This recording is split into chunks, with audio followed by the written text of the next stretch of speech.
Nasional 5, 16 April 2015 bersama saya Farhatul Asyati Osman dan fokus utama jam ini. Pelajar SJKC Petek Melaka yang meninggal dunia bukan dijangkiti H1N1. Juga Malaysia sumbang dana kepada UNESCO biayai program pengukuhan scam. Dan juga Easy Adu mudahkan pengguna lapor isu pencatutan. Dan untuk lintas langsung pula kita akan bersama Adrian Soidi dari Sabah, diikuti Nur Jauna Abdullah dari Sarawak dan Hardewan D. Jack dari Labuan, semuanya seketika nanti.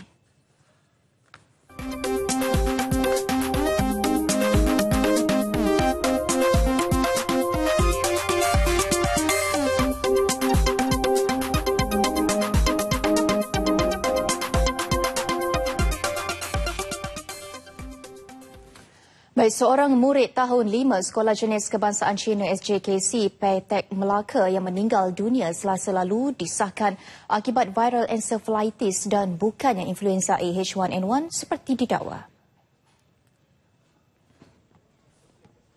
Esko Pelajaran Pengajian Tinggi Sains dan Teknologi Hijau dan Inovasi Negeri Datuk Mat Yunus Husin yang melakukan lawatan ke sekolah tersebut memberitahu laporan kesihatan itu dikeluarkan oleh doktor yang merawat murid berkenaan di sebuah hospital swasta di Aikro. Sebab itu saya ingin menyuruh kepada ibu bapa yang menghantar anaknya ke sekolah ini, Sekolah Jenis Kebangsaan Cina Petek, tak perlu bimbang. Bukan saja disebabkan oleh keputusan doktor yang merawat adik YZ Yuan ini, tetapi hasil daripada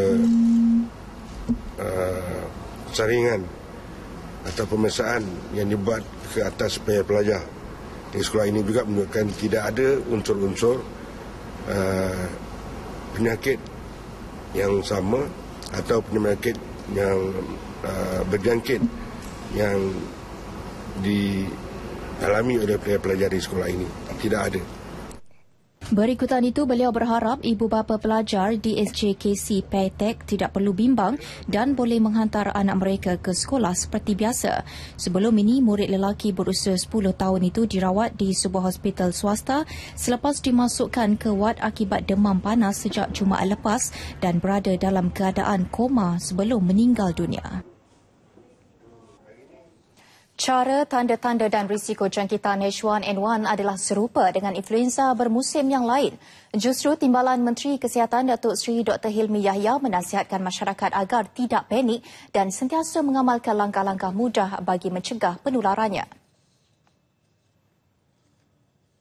H1N1 ni kita dah bukan dari dia endemik. Endemik mana memang sentiasa ada sini. Dia jadi dia tak macam penyakit lain. H1N1 dah jadi satu penyakit yang biasa ada di sini dan tak perlu kita bimbang lah. Beliau mengulas kes kematian kanak-kanak. Beliau mengulas kes kematian kanak-kanak berusia 10 tahun di Melaka. Dalam pada itu, Datuk Seri Dr. Hilmi turut mengulas statistik kes denggi yang mengalami turun naik sejak kebelakangan ini. Jelasnya, ia berpunca daripada beberapa faktor seperti cuaca dan suhu serta sikap malas sesetengah individu yang tidak peka dengan kebersihan persekitaran kediaman. Dari 4 Januari hingga 31 Mac tahun ini, 12,441 kes denggi dicatatkan. Selangor terus mencatat jumlah kes tertinggi iaitu 6,915 kes diikuti oleh Perak 1,456 kes. Awal tahun ini, bulan 1, bulan Januari, kita kes denggi meningkat sampai 3,500 seminggu. Sekarang ini dah turun pada 1,600. Mana kurang setengah. Kurang setengah ini satu achievement lah, saya kira. Satu kejayaan yang kita telah tunjukkan. Bagi mengawal pembiakan nyamuk Aedes, beberapa pendekatan menggunakan teknologi baru diambil. Ia termasuk langkah Majlis Perbandaran Subanjaya MPSJ melepaskan nyamuk tozo yang bertindak memakan jentik-jentik. Dan sementara itu, laporan penuh Makmal Kesihatan Kebangsaan berhubung kematian murid tahun 1 SJKC Cian Chi Plentong Johor dijangka dikeluarkan minggu depan. Menurut Esko Kesihatan dan Alam Sekitar Negeri, Datuk Ayub Rahmat, punca kematian belum dikenal pasti. Maka kita lihat bahawa fenomena ni agak biasa juga. Cuma ianya dikejutkan dengan kematian, itu yang membawa kepada agak sedikit rasa panik. Tetapi dari segi keseluruhan di negeri Johor, pada tahun lepas kita ada lebih kurang dalam 500 kes. 500 kes HFMD. Tapi tak ada kematian. Dan ianya meningkat pada tahun ini. Datuk Ayub berkata 12 murid yang disyaki mengalami simptom HFMD dilaporkan terkawal dan tidak dimasukkan ke hospital.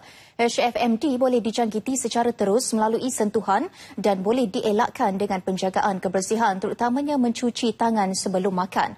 Beliau ditemui media selepas merasmikan program Jom Ganyang Edis di Felda Sungai Mas, Kota Tinggi Johor. Sehingga minggu ke-14 tahun ini, Johor mencatatkan 2,000 kes denggi, meningkat berbanding 1,595 kes tempoh sama tahun lalu.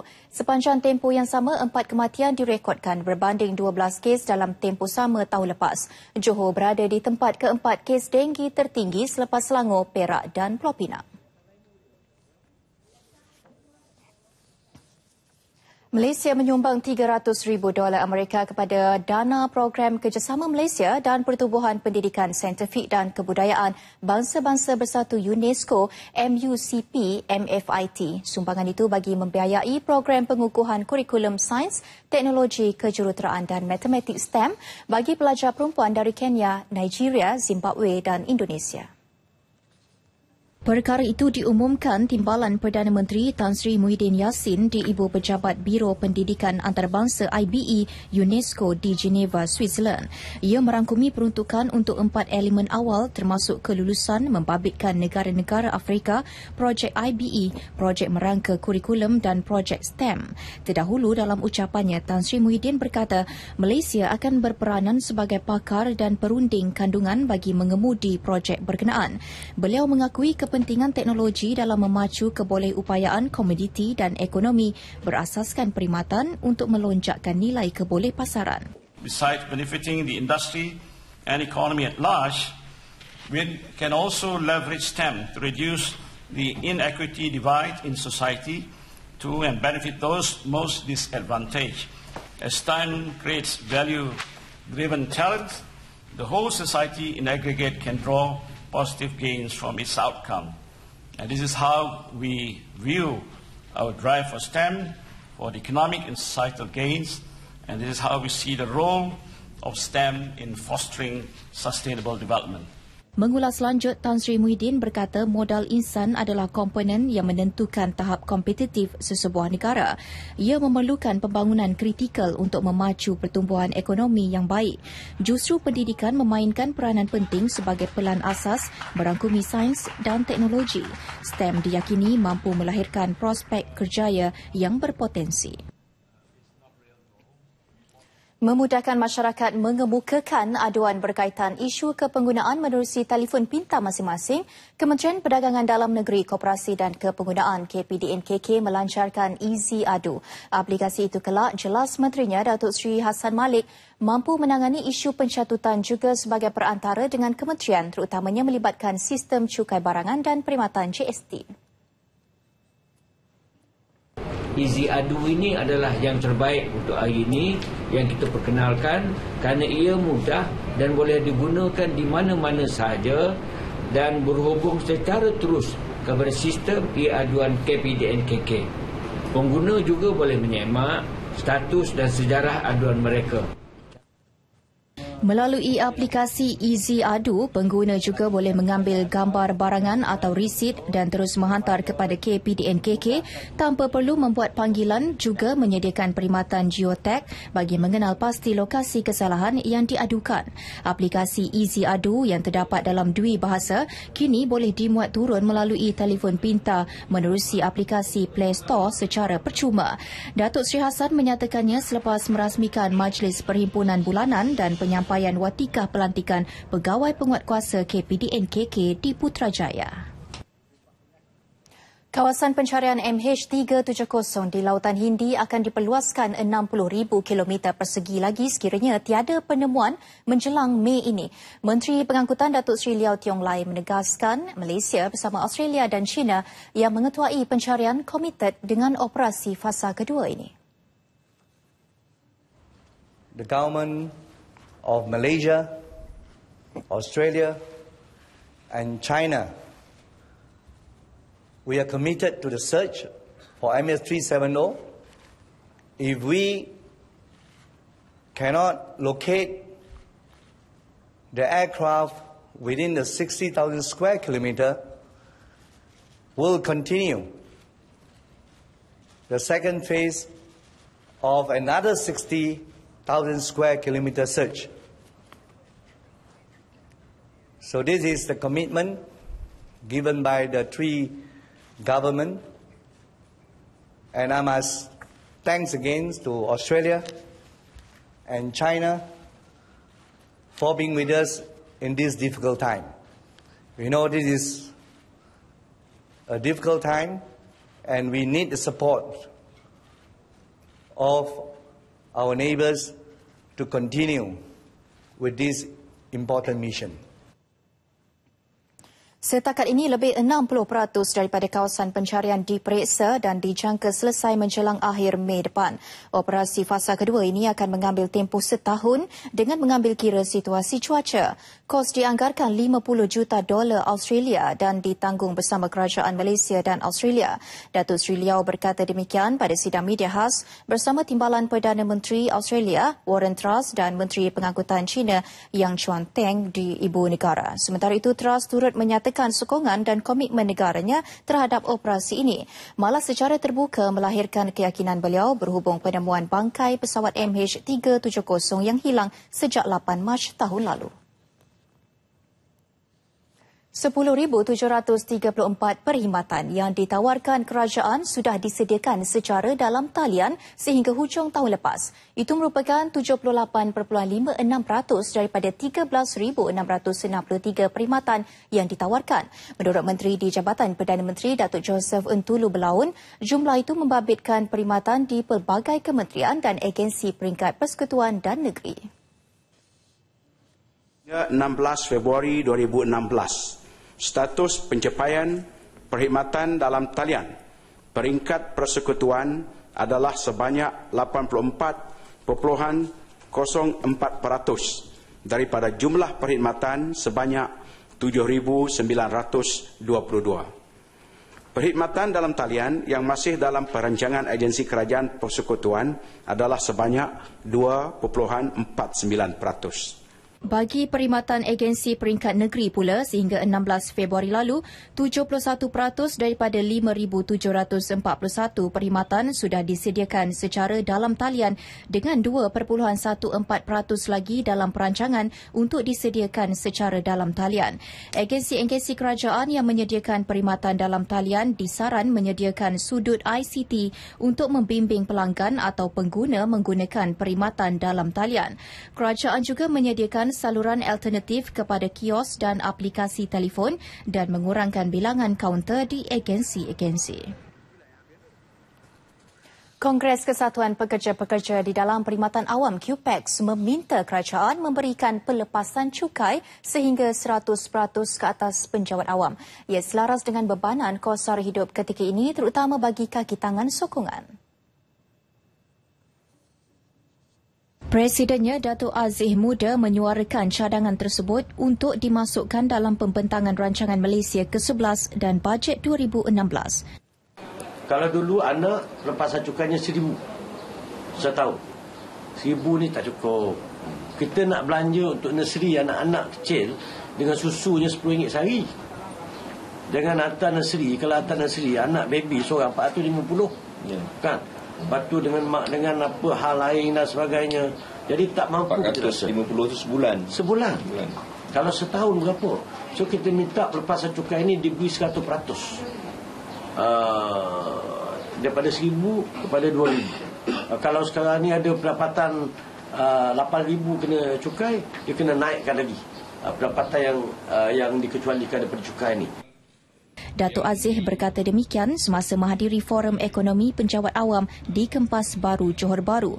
Semalam Datuk Aziz turut menyentuh mengenai kenaikan gaji minimum penjawat awam sehingga 35%. Katanya semua permintaan yang disuarakan QPEX itu bukan sahaja bagi meringankan beban penjawat awam, malah memastikan produktiviti mereka di tahap tinggi. Jenazah mangsa yang dibaham buaya di Kampung Babu dekat Debak, Sarawak, Bob bin Denok telah diserahkan kepada keluarga mangsa malam tadi selepas selesai proses bedah siasat di Hospital Betung. Jenazah dikebumikan hari ini. Insiden berlaku petang semalam ketika Bob dan dua lagi rakannya memetik buah pedada di Sungai Rimbas dekat Kampung Babu tidak jauh dari rumah mangsa. Bob yang berada dalam sungai tiba-tiba disambar reptilia itu dan diseret ke dalam sungai. Mayat mangsa berjaya ditemui semula kira-kira pukul 8.30 tidak jauh dari lokasi insiden dengan kecederaan pada lengan kiri dan leher. Sementara di Kelantan, seorang guru maut dalam satu kemalangan melibatkan kereta dan sebuah trailer di kilometer 10 Jalan Kota Baru, Kuala Kerai awal pagi tadi. Trailer terbabit dikatakan terbabas dari laluannya dan merempuh kereta yang bergerak dari arah bertentangan sebelum merempuh sebuah pasaraya. Kejadian itu mangsa Muhammad Zaki Muhammad Nur, 39 tahun, mengalami kecederaan parah di bahagian kepala dan tersepit di tempat duduk pemandu. Beliau yang merupakan guru di Sekolah Kebangsaan Bahagia Kuala Kerai maut di tempat kejadian. Manakala pemandu trailer terbabit yang juga tersepit di bahagian depan trailer patah kaki kiri. Pegawai Operasi Bomba dan Penyelamat Tunjung Kota Baru, Azman Arifin, memberitahu pihaknya mengambil masa kira-kira sejam untuk mengeluarkan kedua-dua mangsa. Semasa kita sampai tempat kejadian, mangsa dalam keadaan Kia telah pun disahkan meninggal dunia. Lepas kita kerja-kerja menyelamatkan mangsa tersepit di atas trailer lah. Seorang saksi memberitahu bunyi dentuman yang kuat membuatkan beliau terjaga dari tidur dan bergegas ke tempat kejadian. Saya jaga dari tidur tu dah 5 minit lepas tu. Bunyi lekung tu. Saya terus tu mari tengok. Tengok tu dia kereta tu duduk macam tu dah. Tengok tu kata tak ada dah habis hayat itu. Tindakan seorang wanita meninggalkan anaknya dalam kereta telah mengakibatkan kanak-kanak perempuan berusia 3 tahun terperangkap hampir 1 jam. Kejadian berlaku di hadapan klinik desa Sungai Limau Luar, Guar Cempedak dekat Yan Kedah kira-kira pukul 9 pagi tadi. Pintu kenderaan terbabit dipercayai terkunci secara tiba-tiba ketika Sairah Umairah Muhammad Sufian ditinggalkan seorang diri dalam kereta.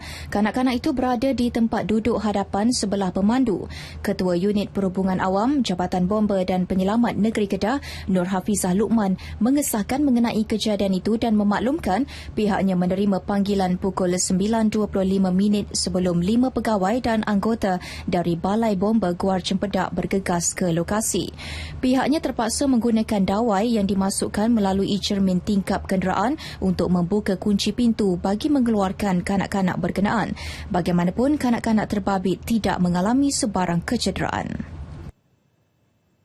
Jumlah individu yang ditahan kerana disyaki serta berpotensi menjadi pengganas bertambah kepada 95 orang. Menteri Dalam Negeri Datuk Seri Ahmad Zahid Hamidi memberitahu 2 daripada mereka yang disyaki terbabit dengan kegiatan militan IS akan didakwa sebaik Undang-Undang Pencegahan Jenayah Pindaan 2015 POKA diluluskan Dewan Negara tidak lama lagi. Kita telah melakukan beberapa penangkapan terhadap mereka yang berpotensi untuk menjadi pengganas, dan sebagaimana yang diketahui bahawa pada 6 hari bulan pengumuman telah dibuat bahawa jumlah yang telah ditangkap adalah ramai 93 orang, dan kini jumlah yang telah ditangkap itu meningkat kepada 95 orang. Pihak polis sedang melakukan pemantauan kepada individu dan juga kumpulan-kumpulan tertentu melalui beberapa medium komunikasi, sama ada melalui sosial media dan alam maya. Sementara itu, melalui rang Undang-Undang Pencegahan Keganasan 2015 POTA yang juga telah diluluskan Dewan Rakyat dan akan dibentang di Dewan Negara, polis akan mengambil langkah pencegahan terhadap mana-mana individu yang ingin menyertai aktiviti keganasan di luar negara dan ingin menyusup masuk ke dalam negara. Itu juga ada langkah-langkah khas pencegahan untuk foreign fighters ini. Kita akan lakukan tindakan yang sama kerana template bagi pencegahan dan pemilihan akan dilakukan melalui template yang telah ada pada POKA sebelum itu. Tambah Datuk Seri Zahid, pihaknya mempunyai senarai suspek berkaitan aktiviti pengganas dan sedang dipantau oleh pasukan ejen risikan. Beliau menjelaskan pihak Syuhakam juga telah bersetuju dengan pewujudan rang Undang-Undang Pencegahan Keganasan POTA 2015 selagi kebebasan hak asasi manusia dikekalkan. Datuk Seri Ahmad Zahid Hamidi bercakap selepas menyampaikan anugerah Perkhidmatan Cemerlang 2014 kepada 395 penerima di bawah kementeriannya di Serdang. Susulan kes pembunuhan seorang gadis dari Felda Ulu Dengar, Kluang, Johor 10 April lepas, polis berjaya menahan suspek di Kota Tinggi semasa cuba melarikan diri ke negara jiran. Polis Johor, Datuk Seri Muhammad Mokhtar Muhammad Sharif, suspek berusia dalam lingkungan awal 20-an itu, dikesan polis ketika sedang menunggu bot pada kira-kira pukul 10 malam Selasa lalu. Suspek kini ditahan reman sehingga 21 April ini dan disiasat mengikut Seksyen 302 Kanun Kesiasaan kerana membunuh. Sabit kesalahan boleh dikenakan hukuman gantung sampai mati. Jadi orang yang disyaki ni cuba melarikan diri ke negara jiran. Tapi hasil daripada kerjasama erat di antara polis dan masyarakat.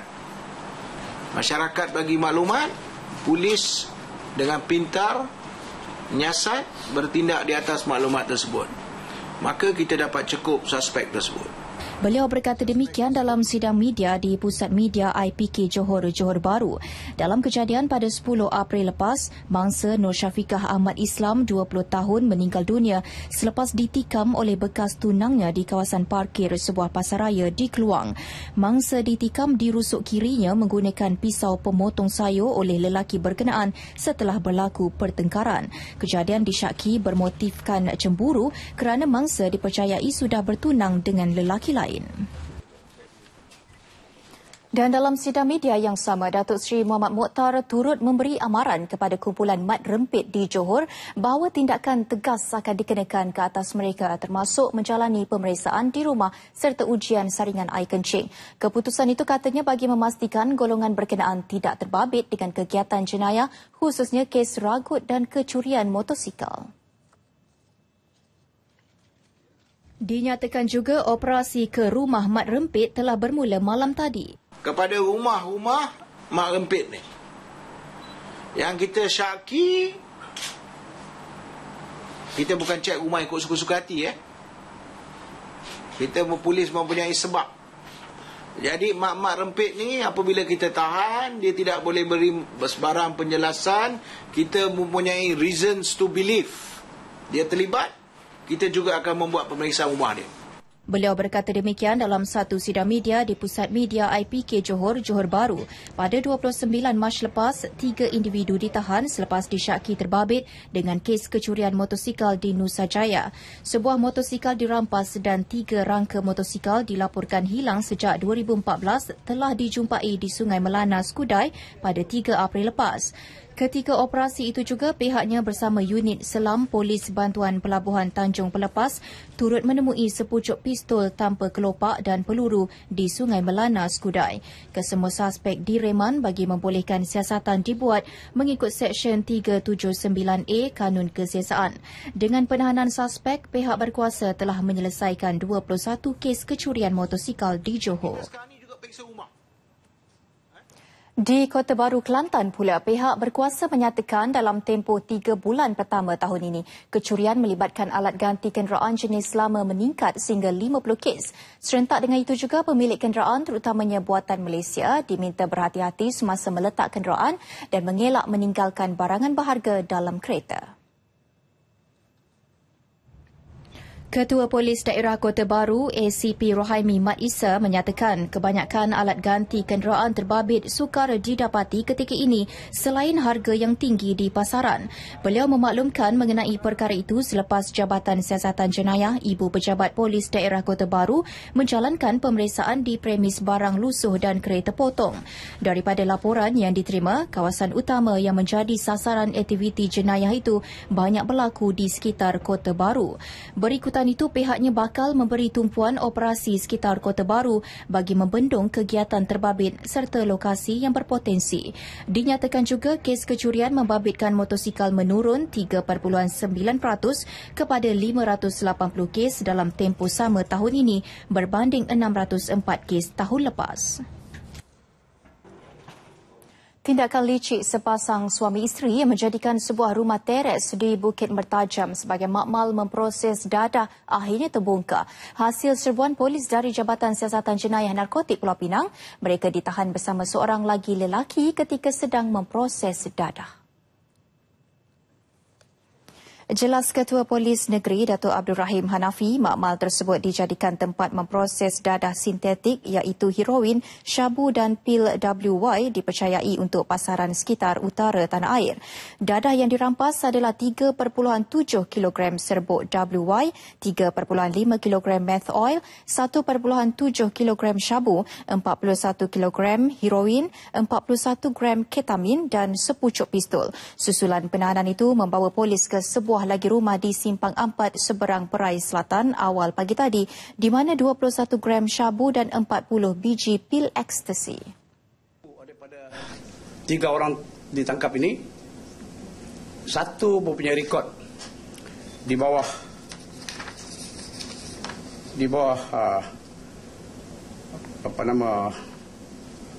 rekod dadah, satu mempunyai rekod dadah dan 2 orang lagi tidak mempunyai rekod. Pekerjaan mereka ialah kerja sendiri dan juga bekerja dengan syarikat. Turut disita 4 buah kenderaan selain wang tunai lebih RM2,600. Kes disiasat di bawah Seksyen 39B Akta Dadah Berbahaya, Seksyen 39A Akta Sama dan Seksyen 8-A Akta Senjata Api 1960. Mahkamah Session Seremban melepaskan dan membebaskan 2 guru lelaki daripada pertuduhan memiliki kertas soalan ujian pencapaian sekolah rendah UPSR secara tidak sah tahun lalu. Hakim Datuk Jagjit Singh Ban Singh membuat keputusan itu setelah berpuas hati dengan keterangan pasukan pembelaan yang mewakili Subarau Alias Kamalanathan 35 tahun dan P. Murugan 37 tahun sepanjang perbicaraan berlangsung. Subarau yang mengajar di Sekolah Jenis Kebangsaan Tamil SJKT Ladang Batang Benar dinilai menghadapi 5 pertuduhan, manakala Murugan yang bertugas di SJKT Ladang Lengging di daerah yang sama pula berdepan dengan 1 pertuduhan. Dalam pertuduhan tersebut, Subarau didakwa memiliki soalan UPSR 2014 bagi mata pelajaran Matematik 035-1 dan Matematik 015-1, Bahasa Tamil Pemahaman 036 dan Bahasa Tamil Penulisan 037 serta Sains 081 melalui seunit telefon pintar jenis Samsung Galaxy Note 2. Perbuatan tertuduh mendapatkan soalan-soalan itu didakwa bersalahan dengan Akta Rahsia Rasmi 1972 dan tertuduh tidak berhak menyimpannya. Kesemua perbuatan itu didakwa dilakukan antara pukul 8 malam 8 September dan 16 September 2014 di sebuah rumah di Jalan Bukit Galena 13, Taman Bukit Galena, Fasa 4, Seremban.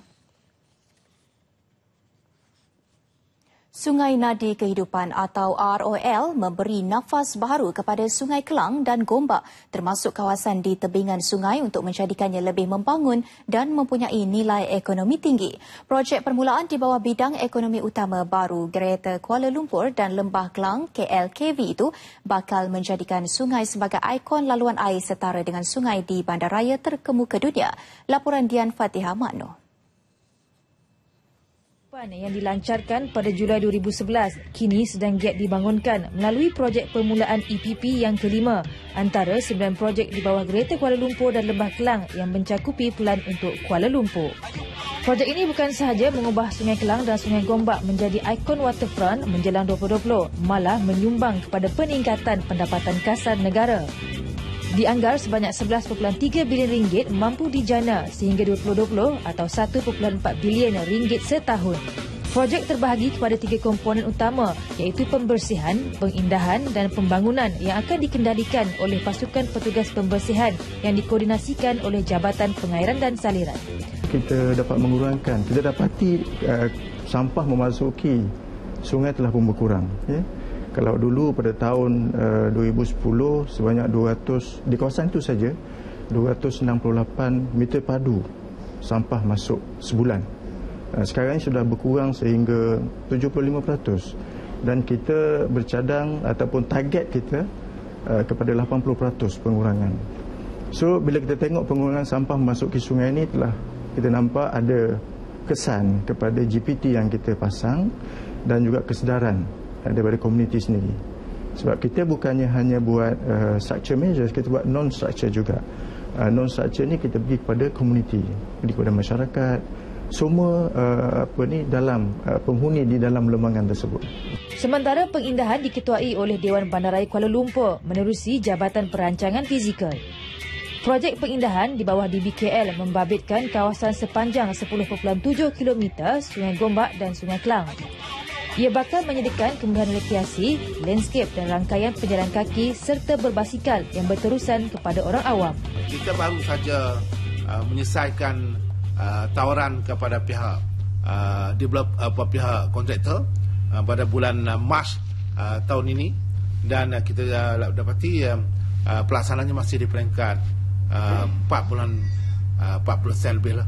Kita meminta mereka pemaju-pemaju menjadikan pinggir sungai sebagai frontage kepada bangunan masing-masing. Yang keduanya kita yakin dan percaya mereka-mereka yang mempunyai tanah di pinggir sungai ataupun di bersekitar dengan koridor sungai ini akan mula melihat potensi kepada pembangunan di masa-masa yang akan datang. Kita juga yakin percaya sektor pelancongan juga akan menjadi satu sektor yang berkembang di masa-masa yang akan datang. Model pembangunan sungai yang akan dilaksanakan merujuk kepada pengalaman projek pengindahan sungai-sungai di luar negara seperti Cheong Yi Cheon Korea, Yarra Melbourne, Clarke Quay Singapura termasuk Sungai Melaka yang juga merupakan kejayaan projek perintis pengindahan sungai di Malaysia. Seterusnya laporan langsung dari Sabah, Sarawak dan Labuan. Silakan Adrian Soidi di Sabah untuk laporan penuh.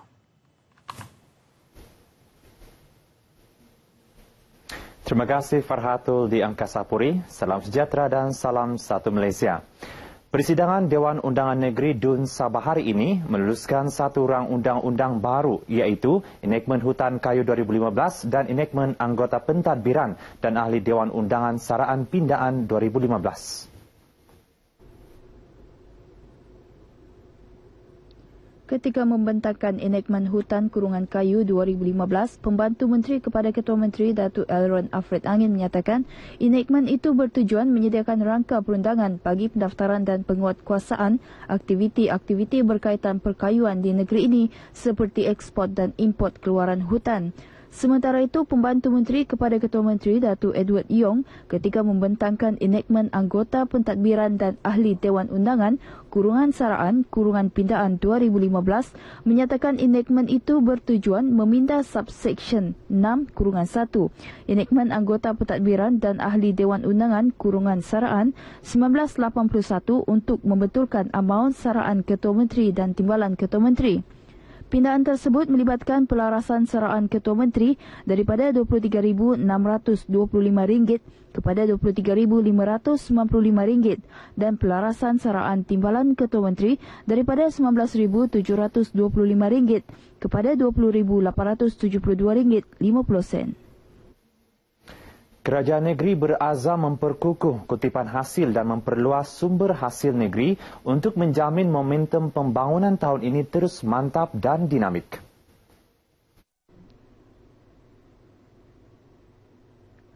Ketua Menteri Datuk Seri Panglima Musa Jaman berkata, antara usaha yang diambil ialah mewujudkan unit pentadbiran cukai jualan negeri dan Jawatankuasa Pungutan Hasil Negeri bagi menambah baik proses kutipan cukai jualan negeri melalui seliaan yang lebih rapi.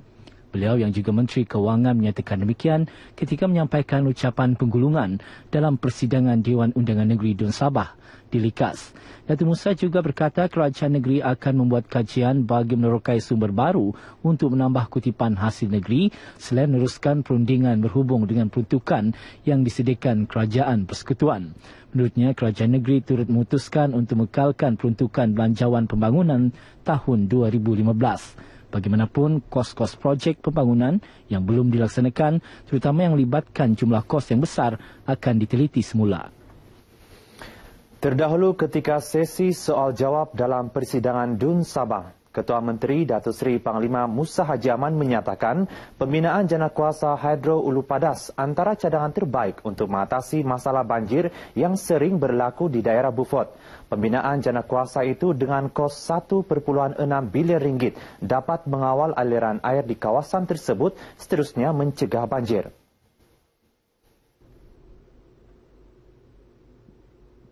Pembinaan janakuasa berkenaan dijangka dilaksana secepat mungkin. Beaufort ni yang masalah selalu dengan wujudnya hidropower Ulu Padas ini, saya harap ia dapat mengurangkan atau kalau boleh tidak ada banjir di Beaufort lagi. Ini akan kita bangunkan dan sekarang ini mengikut Menteri yang berkenan dalam perbincangan dan saya percaya dia akan diwujudkan. Datuk Musa berkata kerajaan negeri sentiasa mencari jalan mengatasi masalah banjir di Beaufort termasuk membesar dan melebarkan sungai, tetapi langkah itu menelan kos yang tinggi. Sementara itu, Pembantu Menteri kepada Ketua Menteri Datuk Edward Yong dalam sesi sama memberitahu setakat 28 Mac lepas sebanyak 1,055 kes demam denggi dilaporkan di negeri ini, iaitu meningkat 728 kes berbanding tempoh sama tahun lepas. 2 kematian akibat denggi turut dicatat di Kota Kinabalu dan Semporna. Manakala kes denggi tertinggi direkod di Kota Kinabalu dan Penampang, masing-masing 567 kes dan 156 kes denggi. Polis Sabah sedang menjejaki 2 suspek disyaki terbabit dalam kes bunuh seorang pengurus ladang dalam kejadian samun di sebuah pejabat ladang kelapa sawit di Kinabatangan Isnin lepas. Pesuruhjaya Polis Sabah, Dato' Jalaluddin Abdul Rahman berkata, kedua-dua suspek juga dipercaya masih berada di Sabah.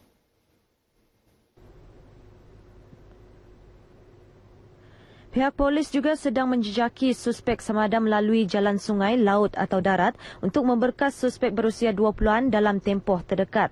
Kita dah kenal pasti 2 suspek. 2 suspek itu adalah pekerja ladang.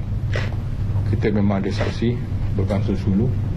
So, kita telah mengadakan mesyuarat khusus, task force, tunjukkan task force, dan kita sedang menjejaki mereka.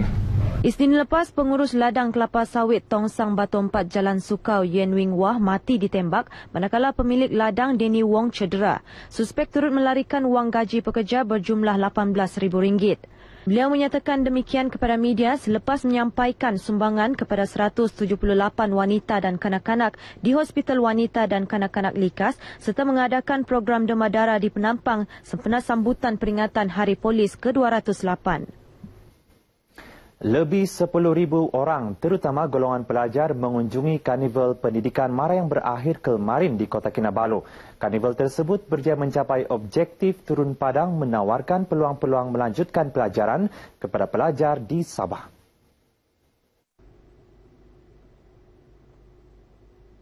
Ketika ditemui media, Pegawai Latihan dan Kerjaya Mara Sabah Suhana Ibrahim berkata, karnival seumpama itu juga bertujuan mendekati golongan pelajar di negeri ini. Karnival pendidikan juga memberi salah satu alternatif kepada IPTA, IPTS dan juga institusi pendidikan Mara dalam mempromosikan kursus-kursus yang ditawarkan. Peserta dan pengunjung turut memberi reaksi positif dengan penganjuran karnival berkenaan. Pengisian setakat ni okey, kami diberi peluang untuk bagi taklimat juga kepada student semualah. Jadi at least kami punya maklumat apa yang kami mau sampaikan dapat disampaikan kepada pengunjung. Apa yang saya dapat sini kan I can use for the future. So adakah ini sebagai preparation selepas habis pelajaran ni? Yeah, of course. It is a preparation. Kira-kira 70 institusi pengajian awam dan swasta serta agensi dan jabatan kerajaan menyertai karnival 2 hari ini. Sekian sumbangan berita dari Sabah petang ini. Seterusnya bersama rakan penyampai Nur Jawana di Sarawak. Silakan. Terima kasih Adrian di Kota Kinabalu. Sarawak dan Sabah mempunyai pakej tersendiri untuk menarik kedatangan pelancong dari dalam dan luar negara. Ketua Menteri Sarawak Datuk Petinggi Tan Sri Adnan Satin berkata, dengan adanya pakej gabungan di Kepulauan Borneo, maka ia akan menarik kehadiran lebih ramai pelancong ke kedua-dua negeri ini. Menurut Tan Sri Adnan dalam pertemuan beliau dengan Ketua Menteri Sabah Tan Sri Musa Aman bulan lalu di Kota Kinabalu, Sabah, Kerajaan Negeri Sarawak amat berminat dengan pendekatan Kerajaan Negeri Sabah dalam mengendali sektor pelancongannya. Sehubungan dengan itu, beliau mahu kemudahan fasiliti seperti tempat penginapan yang cantik serta kemudahan pengangkutan khususnya di lokasi pelancongan luar bandar dititik beratkan. Ini penting kerana sektor pelancongan telah menyumbang kira-kira 12% kepada keluaran dalam negeri kasar. Jelasnya, keunikan masyarakat luar bandar seperti di Rumah Panjang telah menjadi tunggak kepada produk pelancongan Sarawak, menjadikan Sarawak perintis dalam pelancongan masyarakat. Hal ini berterusan dengan adanya program homestay yang menyumbang anggaran pendapatan sebanyak 4.06 juta ringgit pada tahun 2014. Tan Sri Adnan berkata demikian semasa merasmikan Forum Pelancongan Sarawak di Kuching. Bertemakan melakar hala tuju kita dalam pelancongan, forum 2 hari anjuran Persekutuan Pelancongan Sarawak STF dihadiri 250 ejen dan pemain industri pelancongan bertujuan untuk merangka hala tuju baharu dan strategik ekoran kemunculan pelancong dengan cita rasa baharu di Asia. Turut hadir Menteri Pelancongan Sarawak Dato' Amar Abang Syahritun Abang Haji Openg yang mendedahkan bahawa tahun lepas kehadiran jumlah pelancong datang ke Sarawak melepasi sasaran daripada 4.3 juta kepada 4.8 juta orang. Jelasnya capaian yang baik khususnya periktarafan kemudahan seiring dengan kekuatan dan keunikan budaya serta kepelbagaian ekopelancongan menjadi faktor utama peningkatan kehadiran jumlah pelancong ke Sarawak. Konsep Bedoyo perlu diterapkan oleh semua masyarakat terutamanya dalam kalangan badan-badan kerajaan serta badan bukan kerajaan. Bedoyo yang begitu sinonim dengan penduduk dilunduk merupakan amalan saling bantu-membantu secara timbal balas dari semasa ke semasa dari peringkat kampung ke peringkat zon, seterusnya daerah yang terdiri daripada pegawai kerajaan, ketua masyarakat, ketua kaum dan penduduk setempat. Berucap pada majlis perasmian program Bedoyo ke arah pembangunan komuniti di Dewan Masyarakat Lundu, isteri Ketua Menteri Datin Petinggi Datuk Hajah Jamilah Anu berkata konsep itu merupakan transformasi dan pendekatan rakyat dengan kerajaan dalam menyampai dasar-dasar kerajaan serta perkhidmatan yang cekap dan berkesan. Ia juga bagi membangun dan memajukan negeri ke arah mencapai status Sarawak berpendapatan tinggi sekaligus memperbaiki kualiti hidup rakyat melalui penglibatan program pembangunan komuniti. Program itu bertujuan membina kepercayaan, mendapat sumber baharu, mewujud komunikasi lebih baik demi kesejahteraan dan kualiti hidup masyarakat yang berbilang kaum di negeri ini. Sehubungan dengan itu, beliau menyeru komuniti di Lundu supaya terus aktif dalam melahirkan inisiatif ke arah mewujudkan kemajuan sosio-ekonomi yang dapat memberi keselesaan kepada masyarakat. Orang ramai dinasihat supaya tidak mudah terpengaruh dengan akhbar angin yang disebarkan oleh individu yang tidak bertanggungjawab terutamanya melalui media sosial. Menurut Menteri Muda di Pejabat Ketua Menteri Datuk Daud Abdul Rahman, ia merupakan satu trend yang boleh membawa kepada kehancuran sesebuah negara. Datuk Daud menegaskan mereka yang tidak bertanggungjawab cenderung menyebar berita yang tidak sahih melalui media sosial dengan bermotifkan peribadi. Tambahan pula, mereka sedar bahawa capaian dan kepantasan penyampaian melalui media tersebut menjakaui seluruh dunia. Beliau memberi contoh ketika ini ramai pengguna terbabit mempersoal ketidakstabilan ekonomi negara. Tuduhan tersebut mampu mengambudi awam kerana tegas beliau kerajaan sedia ada telah terbukti mempunyai sistem terancang dan teratur dalam menangani sebarang situasi terutamanya membabitkan kesejahteraan dan kemakmuran sosioekonomi negara. Beliau memberitahu demikian dalam ucapannya pada Majlis Anugerah Cemerlang Sekolah Menengah Sains Kuching Utara di Kuching. Datuk Daud turut menasihatkan generasi muda supaya menghargai pembangunan yang telah dirancang dan menegaskan sekali lagi agar jangan terlalu mudah mempercayai sesuatu yang secara munasabahnya berupaya satu propaganda yang terbukti sengaja atau mampu memporak-perandakan negara.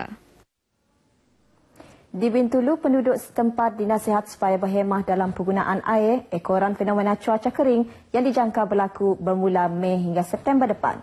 Menyatakan demikian, Residen bahagian Bintulu Muhammad Yaakob Kari berkata, ini berdasarkan kenyataan yang dikeluarkan oleh Jabatan Meteorologi yang memaklumkan kebanyakan kawasan di negeri ini termasuk Bintulu akan mengalami cuaca kering sepanjang tempoh tersebut. Langkah penjimatan tersebut katanya bagi memastikan bekalan air sentiasa mencukupi bukan sahaja untuk keperluan domestik malah industri. Tambah beliau, langkah itu bukan bertujuan untuk menimbulkan suasana panik dalam kalangan penduduk di Bintulu, sebaliknya sebagai langkah awal oleh pihak Lembaga Air Kawasan Utara, LAKU dan agensi kerajaan berkaitan. So maksudnya dalam proses kempen ini pendekatan kita akan mengurangkan pressure. Ya. Kalau pressure kurang, air akan berkurangan. So, jangan terlalu panik. Hanya adalah tujuan untuk memastikan kita mengawal resources ini. Ke arah itu, beliau memaklumkan bahawa pihak LAKU akan mengambil langkah mengawal tekanan air sekaligus berharap menerusi pendekatan sedemikian, purata penggunaan air dapat dikurangkan di bawah purata penggunaan nasional. Untuk rekod, purata penggunaan air di bahagian Bintulu sebanyak 287 liter sehari bagi seorang pengguna, iaitu 35% lebih tinggi daripada purata penggunaan di peringkat nasional, iaitu 212 liter sehari. Muhammad Yaakob Kari memberitahu demikian pada sidang media di Bintulu. Setakat ini dahulu sumbangan berita dari Sarawak untuk Lintas Langsung Nasional 5 petang ini. Seterusnya kita bersama Hadi di Labuan. Terima kasih. Jabatan Perikanan dan Jabatan Kesihatan Labuan mengambil langkah proaktif mengatasi fenomena Laut Merah yang melanda Labuan. Ini berikutan 2 kes keracunan kerang-kerangan paralitik PSP dilaporkan di Labuan berikutan kejadian air merah di perairan pulau ini.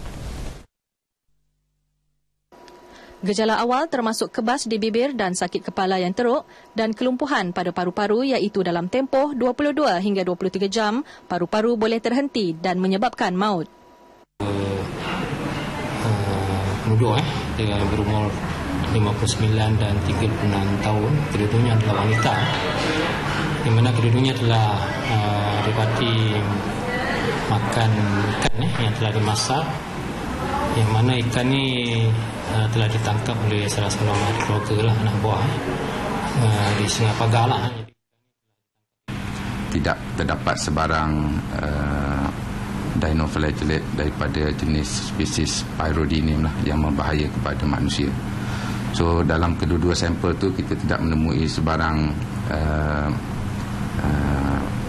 spesies yang berbahaya untuk manusia lah.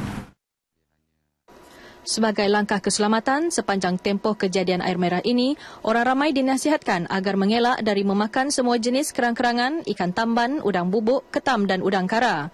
Manakala semua jenis ikan boleh dimakan setelah insang dan organ dalaman dibuang dan dicuci dengan bersih. Masyarakat tidak perlu begitu panik lah dari segi kehadiran ini. Cuma kita perlu mengamalkan langkah-langkah berjaga-jaga. Langkah berjaga-jaga seperti yang saya sebutkan tadilah, terutama sekali dari segi pengendalian ikan tersebut.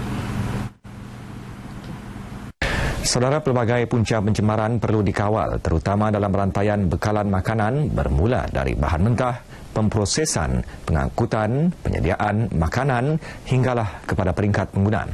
Ia sebagai jaminan makanan yang dihasilkan selamat dan berkualiti tinggi. Menurut Pengarah Jabatan Kesihatan Labuan, Dr. Ismail Ali, pendekatan konvensional dengan mengambil dan menganalisa produk akhir tidak lagi dapat memberi perlindungan secukupnya ke atas makanan yang dihasilkan. Oleh itu, kawalan keselamatan makanan di sepanjang rantaian pemprosesannya perlu diberi perhatian. Dalam ucapannya pada Karnival Keselamatan Makanan sempena sambutan Hari Kesihatan Sedunia 2015, beliau berkata, semua pihak di setiap setiap peringkat rantaian perlu melaksanakan sistem keselamatan makanan yang berkesan supaya makanan yang tidak selamat tidak berada di pasaran. Teks ucapan beliau dibacakan timbalannya, Dr. Muhammad Zaki Abdul Hamid. Perasmian karnival dilakukan Senator Datuk Yunus Haji Kurus. Hubungan erat antara Labuan FM dan Tentera Laut Diraja Malaysia TLDM terus diperkukuh menerusi program Jiwa Murni. Kali ini kedua-dua entiti itu bekerjasama menyumbang tenaga kepada komuniti setempat. Program Jiwa Murni ini diadakan sempena sambutan 69 tahun RTM dan TLDM yang ke-81. Labuan FM dan TLDM bersama-sama penduduk kampung Tanjung Aru bergotong royong membersihkan balai raya untuk memberi keselesaan kepada penduduk menjalankan pelbagai aktiviti kemasyarakatan. Kita sama-sama lah jadi dengan rakyat tempatan untuk kita ni melaksanakan acara-acara sebegini untuk kita menjalankan aktiviti-aktiviti semua lah, Jiwa Murni, kalau kita buat gotong royong di tempat-tempat awam, jadi ataupun dengan di tempat-tempat yang mana kita rasa perlu untuk kita dapat bersama dengan rakyat tempatan. Ini programnya keberapa? Saya juga berasa perpaduan di antara Jabatan Kerajaan dan penduduk kampung ini perlu diteruskan kerana ini mungkin boleh memupuk silaturahim di antara Jabatan Kerajaan. Ya, RTM Labuan juga mengadakan satu program Turun Padang, iaitu program bertemu dengan pendengar. Untuk kali ini kami memilih Kampung Tanjung Aru sebagai lokasi sambutan lah. Banyak aktiviti kami buat sempena sambutan hari RTM ke-69 ini, antaranya pertandingan mewarna untuk kanak-kanak. Selain dari itu juga kita adakan program gotong royong membersihkan kampung dan juga membagi peralatan dengan kerjasama pihak TLDM, Jabatan Penerangan dan juga pihak JKK Kampung. Pada kesempatan itu, Labuan FM turut menyampaikan sumbangan kepada 3 keluarga yang kurang berkemampuan dan ditimpa musibah menerusi program Labuan FM Prihatin.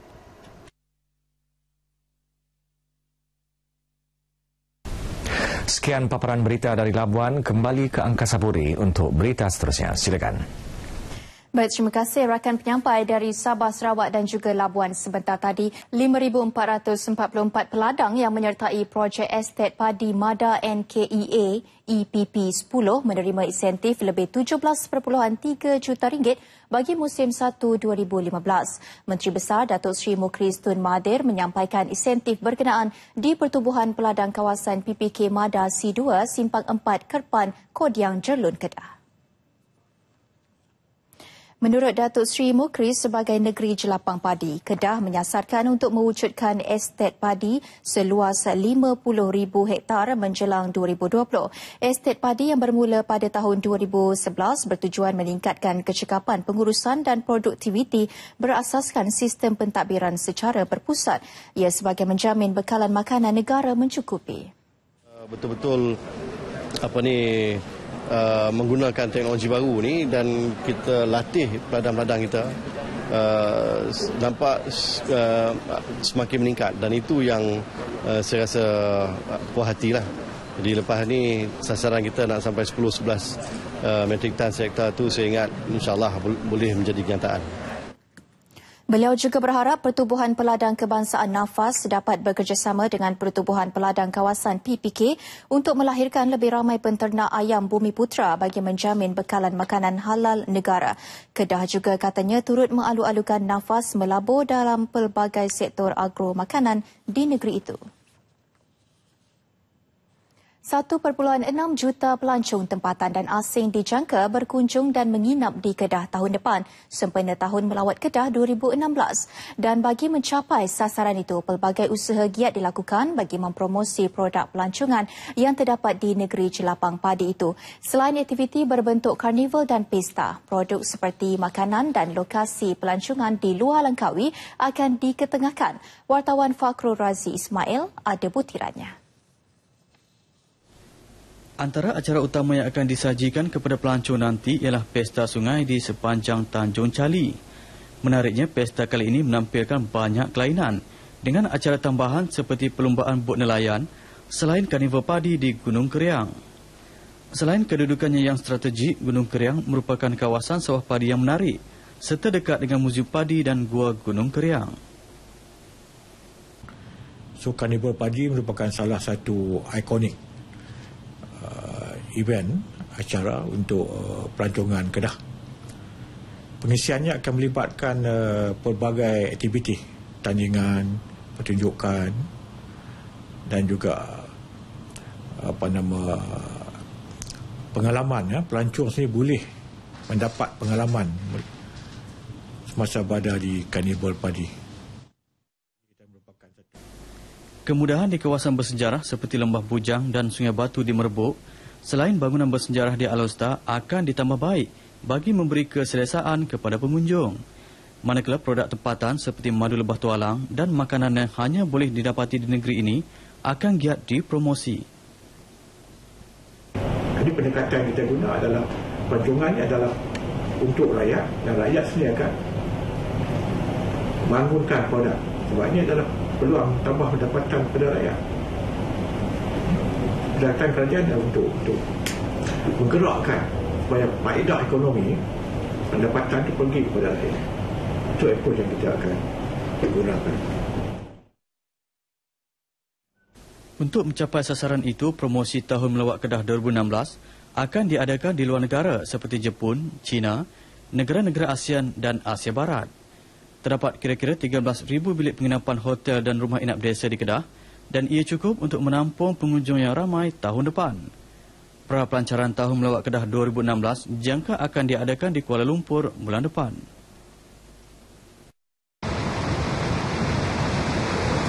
Kedah mempunyai banyak tempat-tempat menarik yang boleh dikunjungi. Jadi sempena Tahun Melawat Kedah 2016, pastikan anda memilih negeri Jelapang Padi sebagai destinasi percutian anda. Sekian laporan Fakhrul Razi Ismail untuk TV1. Baik, setakat ini sahaja Nasional 5 edisi 16 April 2015. Ikuti laporan meteorologi selepas ini bersama Muhammad Hafiz Kasim. Dengan itu, Assalamualaikum dan salam satu Malaysia.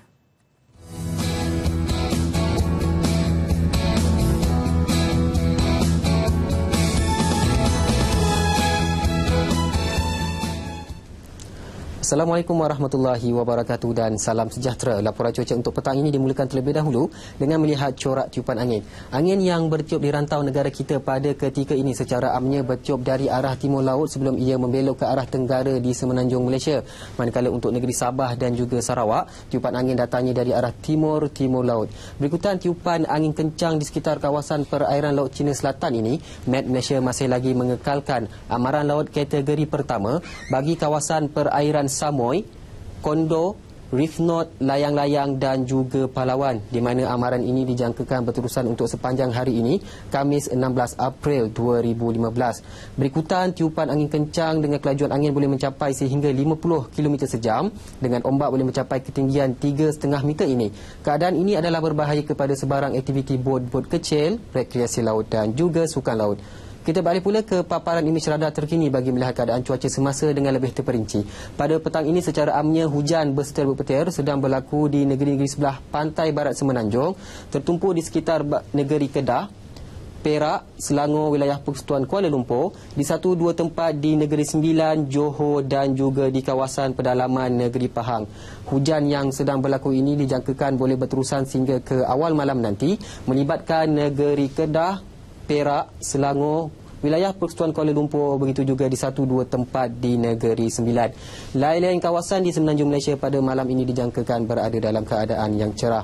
Untuk negeri Sabah dan juga Sarawak pula, pada sebelah petang ini juga hujan bersetir-berpetir sedang berlaku tertumpu di sekitar bahagian Kudat, pantai barat dan juga pedalaman. Lain-lain bahagian termasuk juga di wilayah Persekutuan Labuan berada dalam keadaan yang cerah. Keadaan cuaca yang sama juga dapat dicerap di negeri Sarawak, di mana hujan bersetir-berpetir juga turut sedang berlaku tertumpu di barat negeri Sarawak, begitu juga di 1-2 tempat di sekitar bahagian Limbang. Hujan yang sedang berlaku ini juga dijangkakan boleh berterusan sehingga ke awal malam nanti bagi sesetengah bahagian yang melibatkan bahagian pantai barat pedalaman di negeri Sabah, manakala di negeri Sarawak melibatkan bahagian barat negeri Sarawak. Lain-lain bahagian di negeri Sabah dan juga Sarawak pada sebelah malam ini dijangkakan berada dalam keadaan yang cerah. Sekian saja dahulu dari Med Malaysia. Assalamualaikum warahmatullahi wabarakatuh dan salam sejahtera.